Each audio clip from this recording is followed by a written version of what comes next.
Have you ever had the pain point where you perceive yourself different than everybody else around you? You know, you think you're this great, amazing person and other people around you are being mean. Or maybe sometimes you're like down on yourself, but everyone's like, no, you're awesome, I love you, what's wrong? I love you. If you ever had that, it's like there's this challenge sometimes between our self-perception and how other people perceive us. So the first thing you have to do is make sure every single day that you have a very clear intention for who you want to be. I know you've been watching my YouTube hopefully for a long time and you hear me talk about this. You can't keep bumbling into each day and just reacting all day. You have to have an intention for like, what kind of person do I want to show up to the world as? Like, how do I want to be perceived? And be really clear about that. Don't just like wander into social situations all throughout high school, all throughout college, all throughout your professional life, showing up as you do normally. Instead go, how do I really want to be in the situation? How do I want to feel in the situation? How do I want to treat people in the situation? How do I want other people to perceive me? Not in some kind of method of conformity, but rather like, what's the real me? If you can't articulate the real you, please don't ask other people to figure it out. If you're not clear about your own values, how you want the world to see you and what you want to accomplish, please don't ask the world to know who you are and what you're about. So it begins with that intention, that clarity of self first. You got to do the homework, you got to do the personal development, you got to read the books, you got to geek out on figuring out your values, your drives, how you want to show up to people, what your goals are. Because if you don't know it, I promise you, we're never going to figure it out. And I think a lot of people are really miserable in their life because they're like, no one understands me.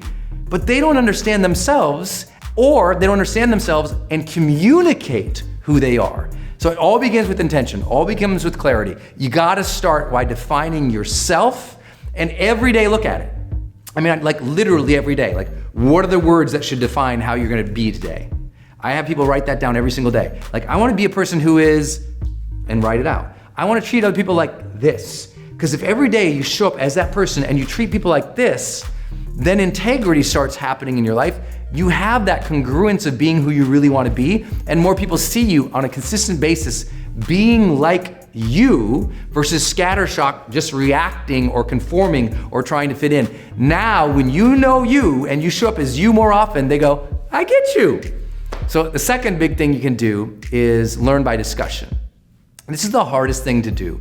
And what this means is ask other people how they perceive you. I mean, it's the hardest thing, but let's say you got a job and you have a great meeting and you feel good about the meeting. Lots of people will walk out and just go celebrate and they'll go, I guess I did a great job. Instead, ask other people like, how did that meeting go for you? How do you think I did?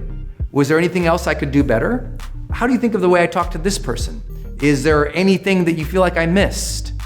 And just start asking other people to share their perceptions of you and your performance. It is the gutsiest, scariest thing in the world for people to do because most people don't want feedback. But if you never solicit feedback, if you're not consistent in asking for it, then people just don't say it. And then one day they're like, well, I think you're like this. And you're like, how could you say that? We've been in a relationship for 10 years. And they're like, I guess you never asked. So you gotta ask. Ask consistently and constantly in almost everything you do. Be like, how was that? Did I come across as this? I was trying to go for that. Did it work? I mean, even as we're shooting this video, today I shot a couple of these and I asked my team, I'm like, do you think that was like too slow? Was it too fast? Did I get my points across? Because if you don't ask that, you don't know. And a lot of the external feedback that comes from others can give you the real direction for how to be better. I know it's scary. I know it's like, well, people might say negative things, but if you realize all you're trying to do is learn, not judge, everything goes fine. If all you're trying to do is say, hey, just give me the honest feedback and don't worry about saying it exactly right. I won't get hooked, I won't get mad. You gotta actually have those conversations with people. Allow them to share the feedback and don't take it personally. Take it as a learning point that either applies and is true for you or not. Like, I get a lot of feedback, I'm like, I don't agree with that. That's not true. I don't think that's true for me. I'll try to do better next time to make sure that that doesn't happen. But I don't ever hold it against other people. Now, is it true that some people are gonna be mean to you? Is it true some people are gonna call you names? Is it true some people are gonna be hard on you? Yeah, that's part of life. So don't be surprised by it anymore. You're too old now to be surprised by other people being a jerk to you. You should know that it's gonna happen. You should know people are gonna give you negative feedback. And what you have to do is start learning to take feedback from people who know how to deliver it. If someone gives terrible feedback and they're a terrible jerk and they're always that way, man, don't take that personally. Just know that's their style, that's their thing, that's their life, that's their, axe to grind, not yours. You wanna find the people in your life who know how to give good feedback, and you wanna ask them for more of it. The third thing you can do is make sure that you're doing progress checks. I know a lot of people who feel like, you know what, I'm amazing, I get a lot done, I'm awesome, and yet they are still living in their parents' house and they're 50. A lot of people's self-perception isn't real because their self-perception is never checked against progress. Self-perception should always have a component of self-evaluation compared to where you want to be. Because a lot of people think they're great, but they haven't done anything in 7 weeks. A lot of people think they're also not good, but they've had so much progress, they're not giving themselves credit. We got a lot of people who are so amazing in their life, but they never feel amazing because all the progress they get, they never look at it. And they never integrate those wins, integrate that progress, integrate that momentum.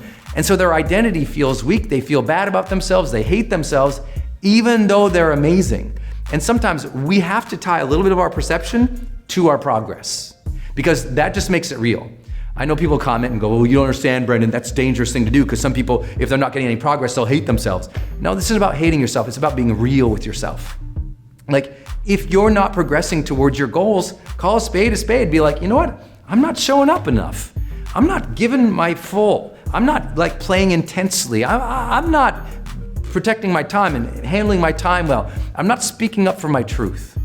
Sometimes you gotta be real with yourself before you know yourself. Sometimes you gotta acknowledge the fact that you're not progressing, and that will spark something under you. Go, you know what? I don't wanna feel like a loser. I don't wanna feel like I'm not doing things.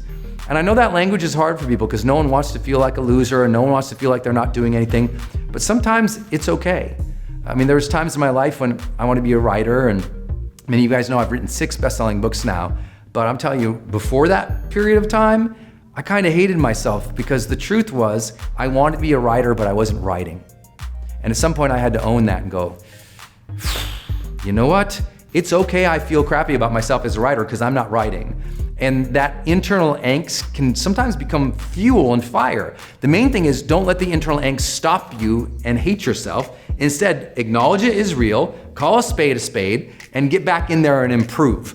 Approach your life as an opportunity to grow and progress faster, and your self-perception will start to align with it. Like your self-perception, your confidence, how you feel about yourself, if you can align it with real progress, you'll feel momentum and the depth of your character. If you have the bad days or the bad weeks or the bad months, you gotta acknowledge it and be okay with it. Don't hate yourself, but go, I can do better. What's my next project? What's my next progress checkpoint? What's the next milestone? And get back on track again, and you'll find yourself feeling better and people perceiving you in more of your truth, which is a capable, competent, confident person. And then I'll share the last thing.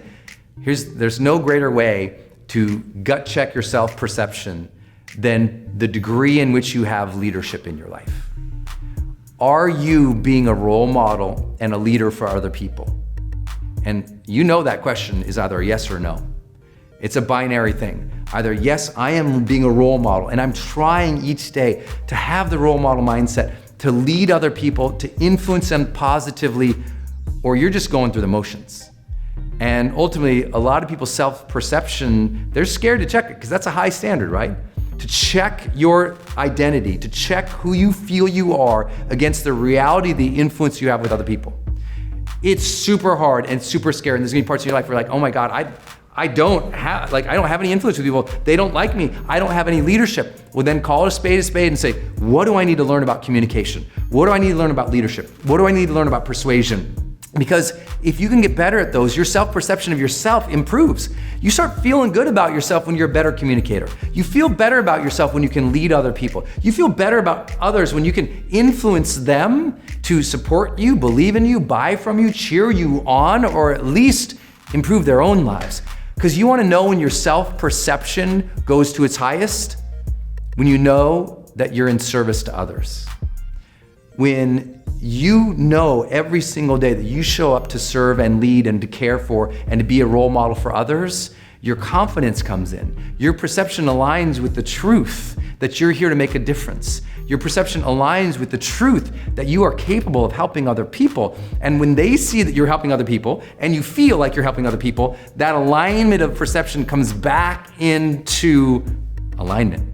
And you feel better about who you are because you recognize that other people are seeing your greatness. You can't be great if you don't lead. You can't feel great about yourself unless you care for other people, you serve other people, and you seek to be a role model. These are the things that can align that self-perception of what other people think and what you think, and gut check yourself once in a while because you're an extraordinary person, so start living like one.